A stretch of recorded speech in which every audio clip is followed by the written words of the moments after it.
জামায়াত ইসলামের নেতা মীর কাশেম আলীর বিরুদ্ধে 2013 সালে আওয়ামী লীগ সরকারের দেওয়া যুদ্ধ অপরাধের মিথ্যা মামলায় তার আইনজীবী হিসেবে কাজ করছিল তারই ছেলে মীর আহমেদ বিন কাশেম।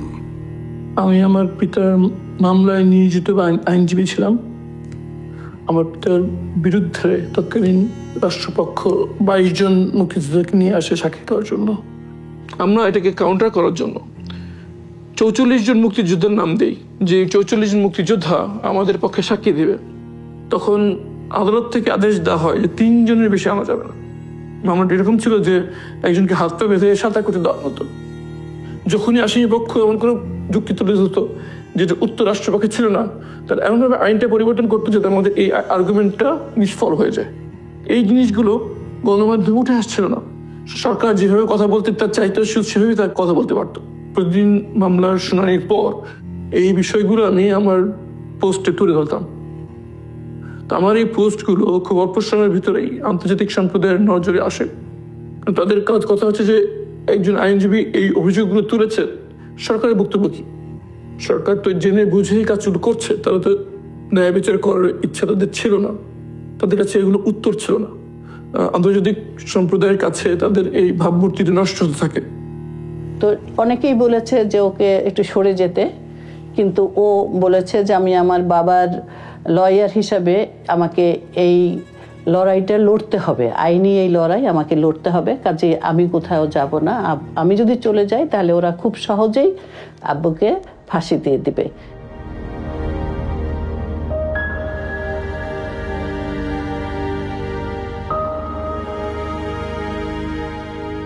আমি কিন্তু বাংলাদেশি, আমি ব্রিটিশ বাংলাদেশি, একসাথে যদি আমরা কাজ করি অনেক অ্যাচিভ করা যাবে আমাদের কমিউনিটির জন্য। মারামারি কাটাকাটি আর নেগেটিভ ক্যাম্পেইন করে কোনো লাভ হবে না, আমরাও প্রোগ্রেস করতে পারবো না আর আমাদের কমিউনিটিও প্রোগ্রেস করতে পারবে না। আচ্ছা, আজকের এই বিজয়ে আপনার সব থেকে বেশি মনে পড়ছে কাকে, নানাকে না মাকে? আজকে সবচেয়ে মনে পড়ছে আমার খালাকে, কারণ উনি আমাকে অনেক শিখিয়েছেন। তো একদিক দিয়ে আমার খালা আমার রোল মডেল ছিলেন। Ahmed bin Qasim, Bangladeshi man who's been disappeared by the regime, which obviously you're close with your family connections. People are saying with one phone call, just like this campaign, you could pick up the phone. This man, Ahmed bin Qasim, his family's his family's written to you many times. We've told you about him. He's not your constituent, but with one phone call, you could make a huge difference. No, sorry. You can make a huge difference. I just want to ask. No. I just want to know. Is he Hamster? He's not a Hamster. No, he's not a Hamster resident. But he's a British citizen. He's Bangladeshi, but it's being said by many people that you could hang up. British MP. I am. You're also very well connected to the regime. Born in London. Are you implying I'm a Bangladeshi politician? You have you have said many times. You've said on a blog post. You said on a blog post. For Hampstead and Kilburn. You described yourself as a spokesperson for the Awami regime. You have described yourself as a spokesman for the regime. Your aunt is the Prime Minister. With one phone call you could... No, I'm saying with one phone call you can make a difference. What you're saying. I'm saying with one phone call you can make a difference. 24 ঘন্টার মধ্যে কোর্টে তোলা, এটাই হচ্ছে নিয়ম। কিন্তু 24 ঘন্টা চলে গেল, আমরা কোনো হদিশ পেলাম না তার, সে কোথায় আছে, কিভাবে আছে, কোথায় তাকে নিয়ে যাওয়া হলো, এ কোনো কিছুই আমরা জানতাম না।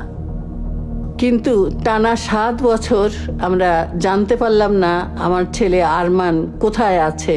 এরকম অভিযোগ অনেকে অনেক কিছু দেয়, কিন্তু তার কোনো প্রমাণ দিতে পারেনি, কোনো নাম দিতে পারে না, কোনো কিছুই দিতে পারে না। এবং অনেক সময় দেখা যায় বলা হচ্ছে অমুক লোক নাই, কিন্তু তাকে খুঁজে পাওয়া যাচ্ছে, সে ঠিকই জীবিত আছে। আবার কেউ অনেক সময় নিজেরাই পালায়, অনেক সময় ধার কর্য করে নিজেরা লুকিয়ে ফেলে, সে ধরনের ঘটনাও আছে।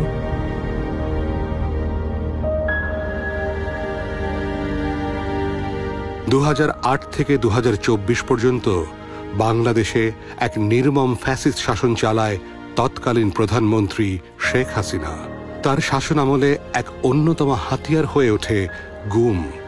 যে কেউ তার সমালোচনা করলে বা তার রাজনীতির জন্য চ্যালেঞ্জ হয়ে দাঁড়ালে তাকে রাষ্ট্রীয় বাহিনী দিয়ে গুম করে ফেলা হতো। এই গুম হওয়া মানুষদের বেশিরভাগই আর কোনোদিন ফিরে আসেনি। তাদের পরিবার জানে না তারা কোথায় আছে। ধারণা করা হয় বেশিরভাগকে হত্যা করা হয়েছে।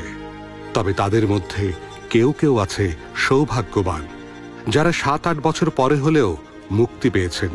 এরকমই একজন ব্যারিস্টার আরমান 7 বছর পর মুক্তি পেয়ে আমাদের সামনে তুলে ধরেন তার বন্দি জীবনের আদ্যপান্ত।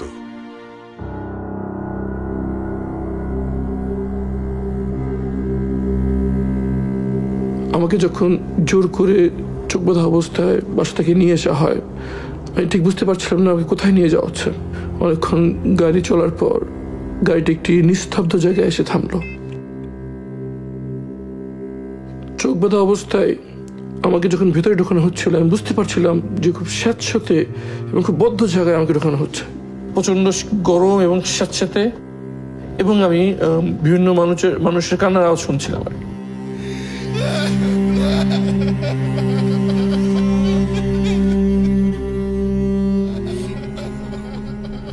আমাকে চোখ বেঁধে এই সেলের ভিতরে নিয়ে আসে।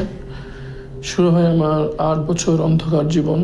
পুলিশ যখন আমাদের মামলাটা নিয়ে এত গড়িমসি করলো, আমাদের সঙ্গে দেখা করতে চাইলো না কোনো মতেই, তখন আমরা আসলে সত্যিকার অর্থেই মানে অসহায় হয়ে খুবই নিরাপত্তাহীনতা ভুগতে শুরু করলাম। আমি র্যাবের কাছে গিয়েছি, লিখিত অভিযোগ করেছি। তারা অভিযোগপত্র গ্রহণ করেছে, কিন্তু তারা স্বীকার করেনি যে আরমানকে তারা তুলে নিয়েছে। একটা সময় আমরা বাধ্য হয়ে প্রধানমন্ত্রীর কাছে গিয়েছি, রাষ্ট্রপতির কাছে গিয়েছি। তারা আমাদের সঙ্গে দেখাও করে নাই বা এ ব্যাপারে কোনো রেসপন্সও করে নাই। আমাকে নির্দেশ দেওয়া হয়েছিল যে কোনো প্রয়োজন হলে হাতকড়া দিয়ে লোহার দরজা এভাবে 3 বার আওয়াজ করতে হবে। 3 বার আওয়াজ করে মিনিমাম 10 মিনিট ওয়েট করতে হবে কেউ আসার জন্য। যদি 10 মিনিটের মধ্যে কেউ না আসতে 10 মিনিট পর আবার 3 বার আওয়াজ দেওয়া যাবে এভাবে লোহার দরজায়। কিন্তু যতই ইমার্জেন্সি হোক, একবার আওয়াজ দেওয়ার পর 10 মিনিটের আগে আবার আওয়াজ দেওয়া যাবে না। যদি আমি কখনো আবার আওয়াজ দিতাম, আমার সাথে দুর্ব্যবহার করা হতো। তো অনেকবার এরকম হয়েছে যে খুব জরুরি ভিত্তিতে টয়লেটে যাওয়া দরকার, আমি আওয়াজ দিচ্ছি, ওয়েট করে আছি, আবার আওয়াজ দিচ্ছি, ওয়েট করে আছি, কিন্তু আসতেছে না। এক সময় ওয়েট করতে করতে আমার কাপড় নষ্ট হয়ে গেছে। একাধিকবার এরকম হয়েছে।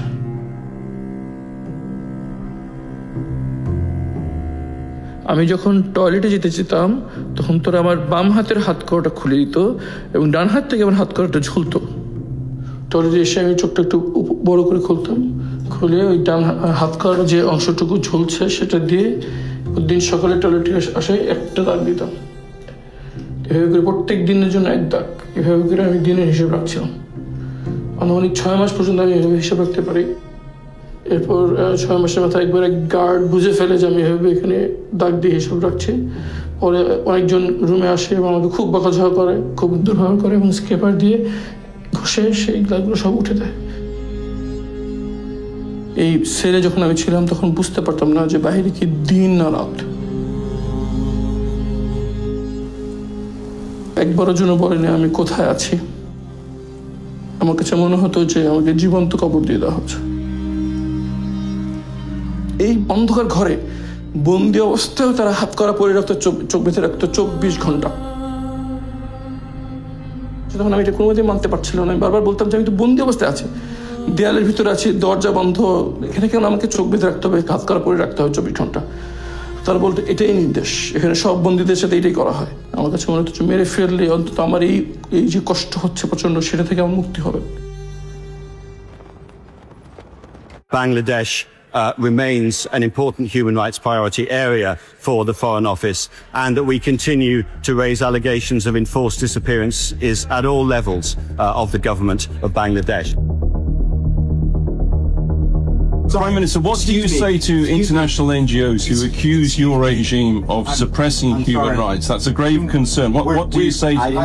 I would really ask you to respect... You're not taking questions from the British press? I've taken one question so far. I only have time that the Prime Minister has to go. Oh, you're refusing to let us ask the question.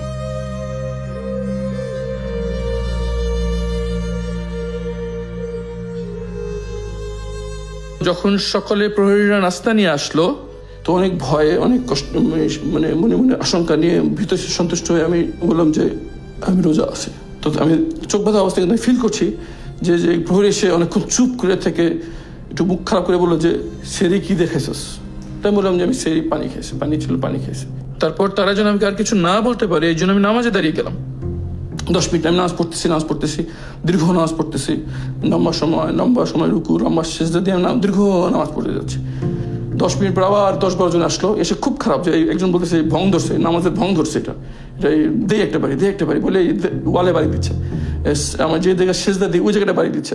কিন্তু আমি চমকে যাচ্ছি প্রতি আওয়াজে, কিন্তু আমি নামাজ শেষ করছি না, আমি নামাজ পড়ে যাচ্ছি। তারা চলে গেল, যাওয়ার সময় খাবারটা নিয়ে গেল। আমার মনে আছে আমি নামাজ শেষ করে একদম 4 হাত পা ছড়ে পড়ে গেলাম একদম সাথে। আমরা সবাই আসলে ফেসবুকে বা সোশ্যাল মিডিয়ায় বেশ সোচ্চার ছিলাম, এবং এই লেখাগুলোকে কেন্দ্র করেও তারা আমাদের উপরে অত্যাচার করার চেষ্টা করত বিভিন্নভাবে।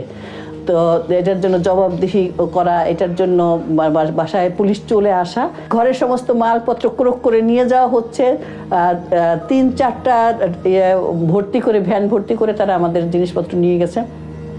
পাড়ার লোকজন তাকিয়ে দেখেছে।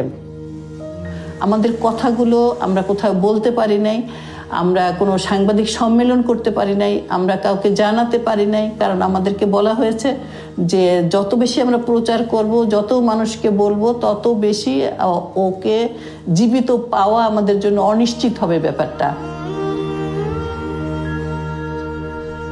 3 মাস পর্যন্ত আমি আশায় ছিলাম যে হয়তো 3 মাস পর একটা কিছু হবে, কিন্তু যখন 3 মাস পারিয়ে গেল, 6 মাস পারিয়ে গেল, তখন আমি আশা ছেড়ে দিয়েছিলাম যে আর সম্ভব মনে হয় না এখানে স্বাভাবিকভাবে কিছু এখানে হবে, হয় আমাকে এখানে মৃত্যু হবে, আমি এই নির্যাতনে কষ্টে আমার এখানে মারা যাবো, অথবা আমাকে কোনো সময় মেরে ফেলবে।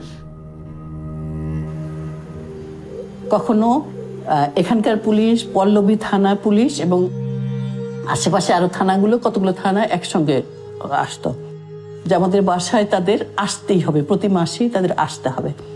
এবং আসলে তারা যে কাজগুলো করত, আমাদের কাছে আমার ছেলেকে খুঁজতো।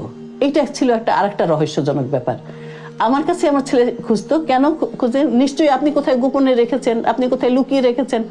তখন আমি বললাম যে এটি কি ধরনের তামাশা, একটা অসহায় মায়ের সাথে যে যার ছেলেকে গুম করা হয়েছে, তাদের কাছে এসে আপনারা তার ছেলেকে খুঁজছেন। আমি আপনাদের কাছে বারবার আবেদন জানাচ্ছি, আমার ছেলেকে খুঁজে দেন, দায়িত্ব আপনাদের খুঁজে দেওয়ার।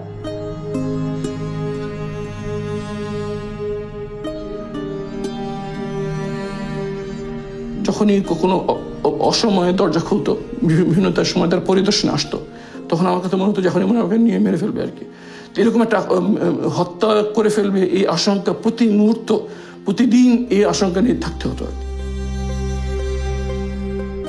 ভিতরে থেকে আমাকে খেয়ে ফেলছিল যে কিভাবে চলছে আমার ফ্যামিলি, কিভাবে চলছে আমার মা, কিভাবে আছেন, কেমন আছেন আমার মা।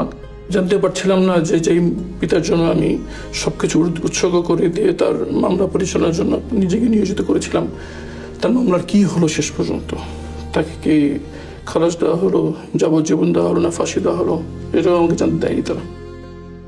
এইসব চিন্তা আমাকে একেবারে আমার মনে হচ্ছে আমার মাথা ফেটে 2 ভাগ হয়ে যাবে দুশ্চিন্তায়। আমি প্রায় অস্থির পড়তাম, ব্লাড প্রেশার হাই হয়ে যেত, খিচুড়ির মতো অবস্থা হতো, চোখ উঠে যেত, ব্লাড সুগার মাপতে যেত, ডায়াবেটিস মাপার মেশিন আছে, অক্সিমিটার আছে, এমনকি ইসিজি মেশিনও আছে। আমাকে বেঁচে থাকার জন্য যে ন্যূনতম উপায় উপকরণ দরকার ছিল সেটাও তারা দিত না, আবার কেউ মরে যাবে সেটাও তারা হতে দিত না।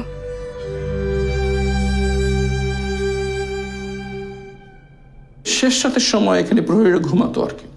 সে সময় মাঝে মাঝে আমি একটু হালকা করে চোখটা লুজ করে এই আশেপাশে দেখার চেষ্টা করতাম, কোনো রকম বাইরের সাউন্ড, বাইরের আওয়াজ যাতে আমরা বুঝতে না পারি। এই জন্য এই জায়গায় একটা খুব হাই পাওয়ারের এক্সস্ট ফ্যান চলতো, যেটার মাধ্যমে বাইরের সকল আওয়াজ ঢেকে যেত, আমি বুঝতে পারতাম না বাইরের দুনিয়া কি কোথায় আছে, কি আছে। এই ফ্লোরেই আমি ঘুমাতাম, এবং আমার মনে আছে যে ঘামে ফ্লোর এমনভাবে ভিজে যেত, মনে হয়তো কেউ পেশাব করে দিচ্ছে আর কি, পানি ফেলে দিচ্ছে, এরকম নিজের ঘামে এই পুরোটা ভিজে থাকতো আর কি। আর গামছাটা থাকতো, আমি প্রথমে বুঝতে পারিনি, পরে একবার হিট স্ট্রোক হলো, তখন তারা বললো যে এই গরমের মধ্যে বেঁচে থাকার উপায় হচ্ছে গামছাটা পানিতে ভেজে গা মোছা। তো এটা খুব চেষ্টা করতাম আর কি। যখনই বাইরে বৃষ্টি হতো তখন একটা জিনিস হতো, সেটা হচ্ছে গিয়ে টয়লেট যেখানে পানি যায় সে জায়গাতে কেঁচো ঢুকে যেত এখানে আর কি, বড় বড় কেঁচো, তেলাপোকা, আরশোলা, ছ্যাঙ্গা, এগুলো নড়াচড়া করতো আর কি। আমি তো ভিতরে কারোর সাথে কথা বলতে পারতাম না, মনে হতো যে একটু কথা বলতে পারলে কত না ভালো লাগতো। তখন আমি ওই কীটপতঙ্গের মধ্যে সাথে কথা বলতাম, পিঁপড়ার সাথে কথা বলতাম, টিকটিকির সাথে কথা বলতাম। টিকটিকি নাম দিয়েছিলাম টুকটুকি, তাকে আমি কথা বলতাম মানুষের সাথে যেভাবে কথা বলি। আমি জিজ্ঞেস করতাম, টুকটুকি তোর ছেলে মেয়ে কয়টা? আমার 2 মেয়ে। তোর ইয়া কয়টা? আমার মেয়ে খেতে চাই, তোর মেয়ে খায় নাকি ঠিক মতো? বাচ্চারা খায় নাকি ঠিক মতো? আমার বাচ্চাদের জন্য দোয়া করিস। তুই তো চলাফেরা করতে পারিস, আমি তো তাও করতে পারি না। পিঁপড়াকে কথা বলতাম, জিজ্ঞেস করতাম কিরে তোরা কেমন আছিস? তোরা তো বাইরে যেতে পারো, আমি তাও যেতে পারি না। বাইরে কি অবস্থা? রোদ কেমন আজকে, গরম কেমন আজকে, শীতকালে ঠান্ডা কেমন আজকে? টিকটিকি পিঁপড়ার সাথে কথা বলতাম, মনটা একটু হালকা হতো আর কি। কথা বলতে পারতেছে একটা জীবন্ত কিছু একটার সাথে।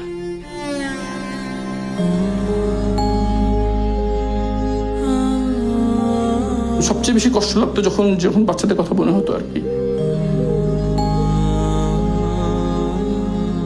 যখন আমার ক্ষুধায় কষ্ট হতো তখন মনে হতো বাচ্চাদের কি অবস্থা, ওরা কি খেতে কিভাবে খাচ্ছে। বিশেষ করে বড় মেয়ে আমাকে ছাড়া খেতে চেত না, কেমন আছে, খুব কষ্ট দিত। যখন আমার ঠান্ডায় কষ্ট হতো, আমার 2 মেয়ে আমার মধ্যে অ্যাজমা আছে, তো আমি ঠান্ডায় অবস্থা, তাদের কি অবস্থা। আর একই সঙ্গে আমার মনে হতো যে যদি আমার এরকম লাগছে, নিশ্চয়ই আমার আম্মার কেমন লাগছে। যদি আমার খেতে কষ্ট লাগে তাহলে আমার আম্মার কেমন লাগতেছে, এরকম মনে হতো। মনে মনে আল্লাহকে দোয়া করতাম, চলো আম্মাকে যেন জানিয়ে দেন যে তোর সন্তান জীবিত আছে।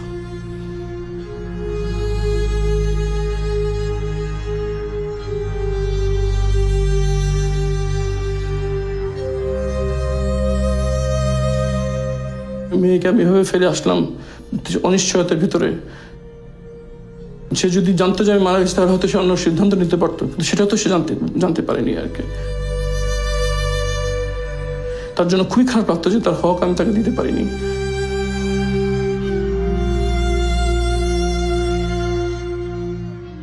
এই অনুভূতিগুলো খুব পীড়া দিত, খুব অপরাধবোধ কাজ করতো আমার ভিতরে। হাত করার ঘষায় অ্যালার্জির মতো লাল লাল হয়ে গেল আর কি। এরপর সেই লালের মধ্যে বড় বড় ফোড়ার মতো হয়ে গেল। পরে ফোড়া গলে সেখানে ইনফেকশন হয়ে যায়। ইনফেকশন হয়ে একদম বড় দগদগে লাল ঘা হয়ে পুরা 2 হাত ভরে যেত আর কি। ঘা এই পরিমাণ বেড়ে গেল যে তখনও মানে রাখতে পারছি না, রক্ত পড়ে যাচ্ছে। তখন হাত করা হাত থেকে খুলে পায়ে পরে দেওয়া হয়েছিল। যতক্ষণ পর্যন্ত হাতের ঘাটা একটু শুকানো যাচ্ছে ততক্ষণ পর্যন্ত ওই হাত করা পায়ে থাকতো, আমি দাঁড়াতে পারতাম না, বসে থাকতাম।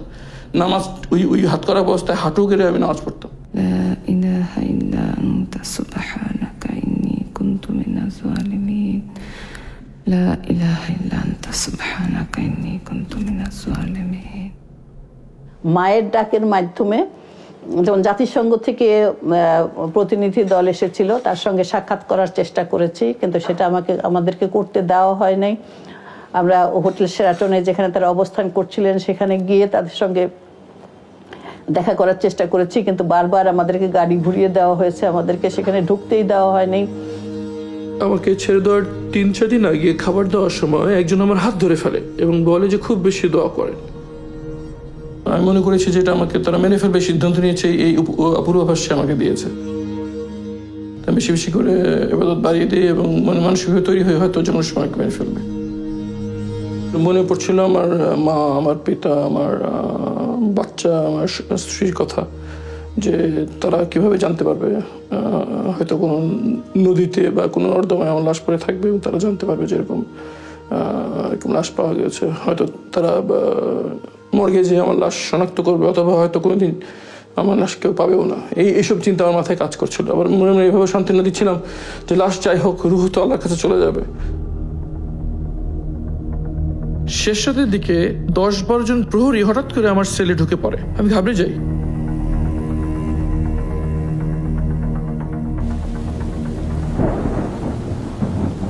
গামছা দিয়ে আমার চোখ বাঁধল, এরপর আমার হাতটা গামছা দিয়ে হাত বেঁধে ফেললো, বের করে আমাকে বের করে নিয়ে আসলো। আমি মনে করলাম যে আমাকে মেরে ফেলা হবে, তাই মানসিকভাবে নিজেকে প্রস্তুত করলাম, সূরা ইয়াসিন পড়তে থাকলাম যাতে মৃত্যু সহজ হয়।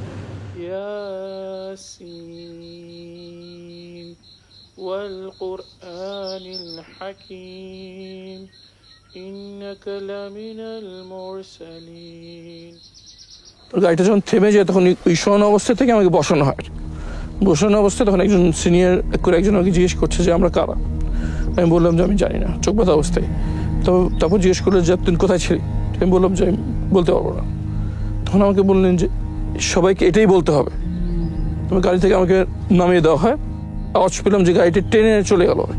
আমার মনে আশঙ্কা এই কাজ করছিল যে সামনে হয়তো কয়েকজন দাঁড়িয়ে আছে, এখন একটা গুলির আওয়াজ শুনবো, তারপর সব শেষ হয়ে যাবে। 1 ঘন্টার মতো ওখানে স্পটে দাঁড়িয়ে থাকলাম, কোনো পোকামাকড়ের আওয়াজ ছাড়া আমি কিছু শুনতে পেলাম না আর কি। তখন মনে একটু সাহস সঞ্চয় করে আস্তে করে হাতটা আলগা করার চেষ্টা করলাম, দেখলাম হাতটা আলগা হয়ে গেল। তারপর আমি চোখের কাপড়টা একটু লুজ করার চেষ্টা করলাম, চোখটা লুজ হয়ে গেল। আমি চোখের নিচ দিয়ে এদিক ওদিক তাকালাম, তাকে দেখলাম যে পিছনে এরকম ঝোপঝাড় আর দূরে একটা আলো দেখা যাচ্ছে আর কি। আমার 2 চোখে ছানি পড়ে গিয়েছিল, তা আমি সবকিছু ঘোলা দেখছিলাম আর কি।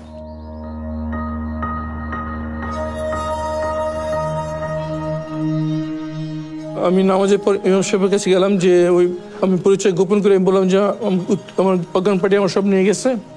তখন উনি ক্লিয়ার কথা বলতে পারতেছে না, কথা কেমন জানি ভাঙা ভাঙা এবং ভীতি অবস্থা, এমনকি মোবাইল নম্বরও বলতে পারতেছে না।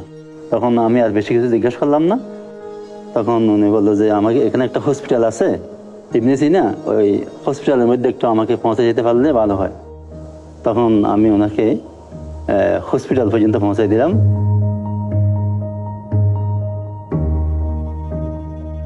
আমি ভয় পাচ্ছিলাম যে কেউ আমাকে চিনে ফেলে কিনা, বিশেষ করে তৎকালীন সরকার পক্ষে কেউ আমাকে চিনে ফেলে কিনা, এই ভয়ে আমি গামছা দিয়ে মুখ ঢেকে বসেছিলাম। অনেকক্ষণ বসে থাকার পর যখন দেখলাম এক ওখানকার স্টাফরা আসছে, তখন আমি যে গার্ডের সাথে কথা বলার চেষ্টা করলাম। তখন গার্ডরা আমাকে চিনতে পারে নাই, এই জন্য আমি ঢুকতে পারিনি। তখন আমি আবার যে বসে থাকলাম মেন গেট খোলার অপেক্ষায়, অথবা কেউ পরিচিত আসবে এই অপেক্ষায় প্রায় 1 ঘন্টা বসে থাকলাম।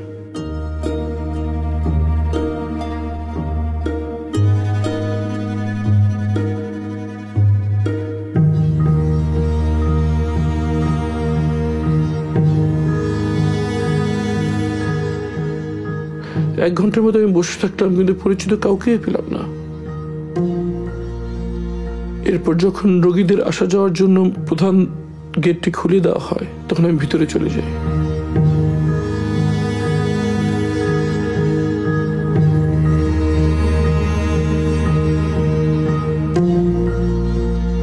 মনের ভিতরে প্রচন্ড আশঙ্কা কাজ করছিল, আমার পরিবার কোথায় আছে, কিভাবে আছে, তারা কি জীবিত আছে। মনের ভিতরে ঝড় বয়ে যাচ্ছিল।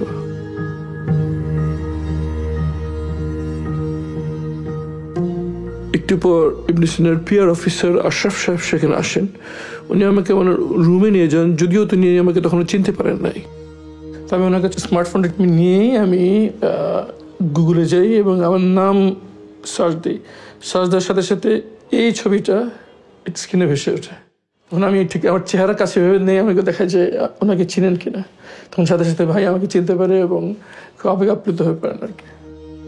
কথায় কথায় তার কাছ থেকে আমি প্রথম জানতে পারি যে 5ই আগস্ট শেখ হাসিনা পালিয়ে গিয়েছে। আমি তো বিশ্বাসই করতে পারছিলাম না, আমার কাছে স্বপ্নের মতো মনে হচ্ছিল।